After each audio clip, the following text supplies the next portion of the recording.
Hooker boots? Hooker boots?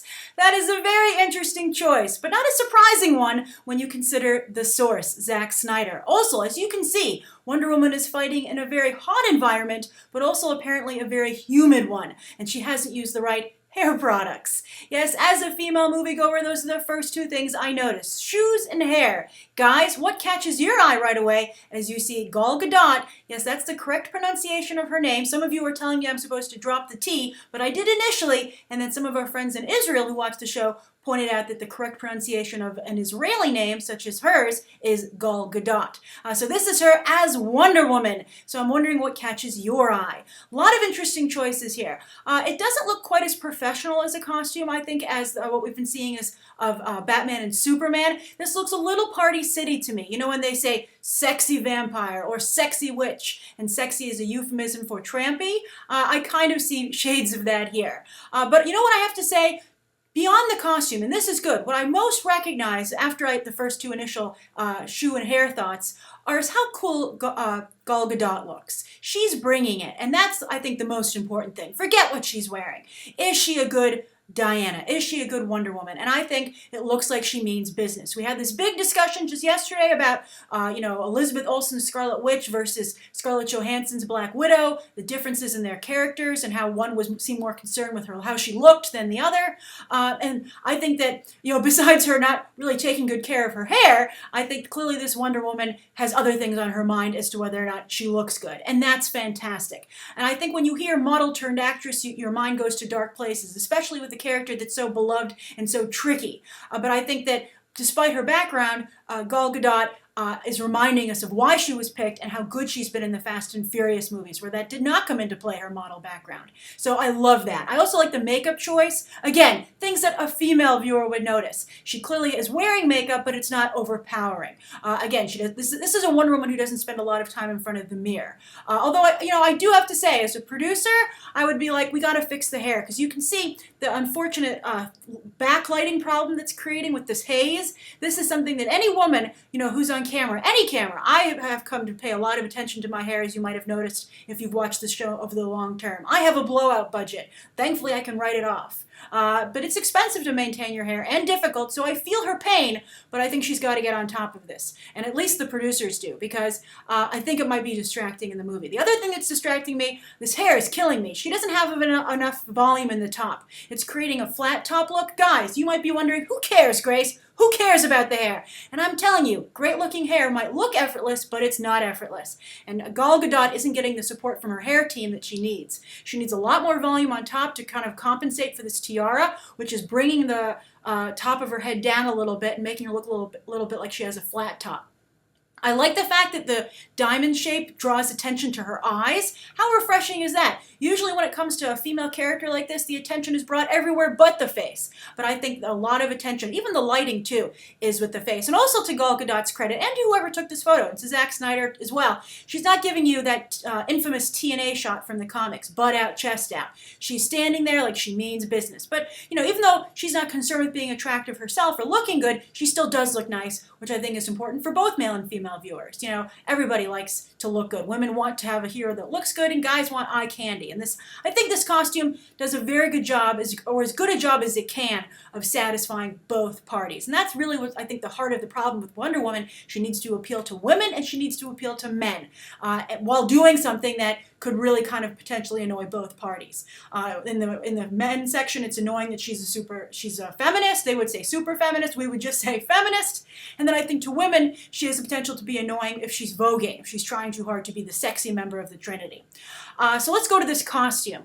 At first, when I saw the low quality shot that came out, I thought that her shoulder here on our right, when you're looking at it, the right side was covered. It was like they've been doing in the comics, where she has one shoulder covered and the other one free. I think that would have offered more support to this costume, but she doesn't have it. She just has some kind of armband. Also, there's no shield here. For instance, all these leather straps on her. I'm wondering, what the heck are they holding in place? Why does she have these leather straps? The real secret might be they're holding her top up. And I'd be like, you should have just put straps on this. I guess she just has some giant straps to take care of that. You can see that the Wonder Woman logo is actually incorporated in two places, kind of on the top on the chest, which seems to create some coverage. There it seems to work because it's going to keep from any unfortunate gaps happening. Although when she's bending around, you would think that for sure this top metal stuff would really cut into her.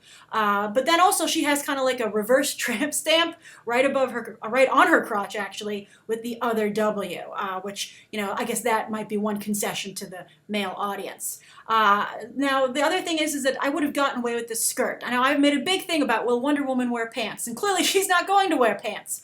But I don't think she should wear this little loincloth either. I think you should go either pantsless or with pants, or some kind of skirt. This, I guess it's cut away so she has more leg movement, but a skirt offers a lot of leg movement, that's why it's a skirt. Also, or I would have done with longer straps, as they've done in the comics recently a little bit. This is just a little distracting, and as you see, it creates some very unfortunate shadows on her leg. And also, I would think would just tickle and be distracting.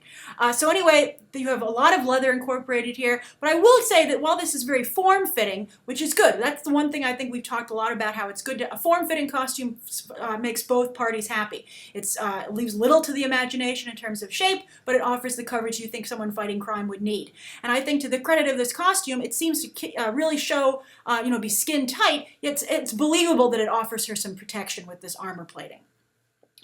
Now, as I said, also her gauntlets. The gauntlets don't look very heavy to me. They make this look a little costumey, and I think that's one of my problems with it. I guess one of the reasons this looks like a costume is that it just offers absolutely clearly no protection in a number of places. And a lot of people say, hey, in Greco-Roman times, this is what people wore. And I think there's some validity to that. Just as people are saying, hey, that sword, you might be calling it a lady sword, as I have in the past, but in reality, the sword is the length they used back then. So, okay, that's fine. I can accept that. But there's no way you're going to convince me that in Greco-Roman times anyone wore high heels into battle. That simply did not happen. And even if they had high heels in Themyscira, once she came to Man's Land and saw that Black Widow had a wedge heel and that there were other ways that you could do this, you think she would incorporate that into her uniform. So maybe she will in the second film or when she gets her solo film. So I feel that the boots look even heavier than the gauntlets. So that's my one problem with this. I feel there's a little bit of a leather strap on her hand here. Perhaps a shield is supposed to go there. Maybe they took that out of the photo. I'm not sure. But, her shield is the one big thing that's missing. Also, lasso. I really wish this lasso glowed. I think it would have given her a little bit of an otherworldly quality, and she could compete better with Batman and Superman. They showed some footage. I'm going to talk about that also in another video. But Batman's eyes light up white. Superman's eyes light up red, of course, because of his heat vision. It would have been great to have a yellow light here. So maybe it looks like it would be more whitish with her color scheme, but something there as well. Let's talk about that.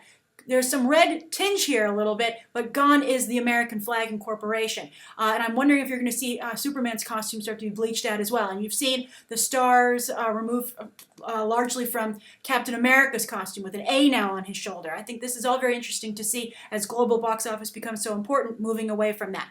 Also, with that, back to that tiara, I think I would have moved it back up a little bit. I think that a forehead tiara is tough to pull off. I think while it does draw attention to her eyes, I think it's also creating, you have to really watch this stuff. And Gal Gadot needs someone who's watching purely for a cosmetic point of view, and nobody's watching out for her. Because I think with this lighting and everything, it's having the unfortunate effect of making her look a little older than she is, and I think it's also accentuating some of the lines in her face that she doesn't have, but just the lighting is pulling off. But we'll see. You know what? I mean, I think that this is very tough for Gal Gadot. As the female member, she's going to get a lot of speculation as an iconic, playing as no less an iconic character, but I think this is good. I think this is a good starting point, and I think that how she moves in it, she's already standing in it quite well, is going to go a long way towards selling this. But I'm curious to what you guys think. Are you horribly disappointed? Are you horribly excited? Are you just, you don't know what to think? How do you think it compares to the comic book version? And as a male viewer, are you excited? Are you satisfied? As a female viewer, are you satisfied? Or do you think in trying to satisfy everybody, they've come up with something that satisfies no one? As I said, I have my reservations. It looks a little Party City to me, but I think it's nowhere near as bad as it could have been. and I think concessions are made to both sides that I think will make, a good compromise is no one's really that happy, and I guess maybe that's what you have here. But I think the great takeaway is that Gal Gadot looks great in it, and she looks like she has the perfect attitude, and she looks like she's going to bring it. So that's my review of this first look of Wonder Woman. Write your thoughts down below, and stay tuned for more coverage of Comic-Con.